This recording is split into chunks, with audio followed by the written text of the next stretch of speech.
Voici le témoin silencieux d'un pan de l'histoire montoise. Ici reposent 258 militaires de la Grande Guerre. Tous sont des soldats allemands. Actuellement, il y a 258 tombes. Les stèles ont été élevées en 1981 et elles ont la particularité d'être toutes, sauf une, représentées par une croix. La seule qui ne soit pas une croix est celle d'un soldat de confession israélite.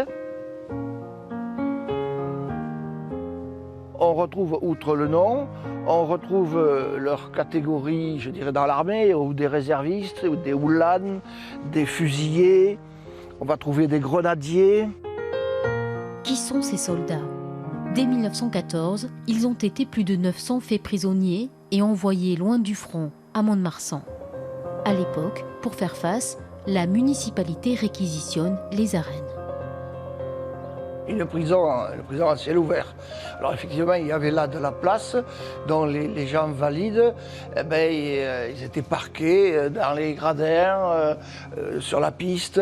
Les blessés sont soignés au lycée du Ruy, transformé en hôpital. Dès le 10 octobre 1914, on comptait 60 morts allemands. Et c'est là que la population montoise s'est opposée à ce qu'ils soient enterrés dans le cimetière du centre. Les soldats vivants vont enterrer leurs morts. Depuis les années 80, une association allemande vient chaque été entretenir le cimetière et ses sépultures.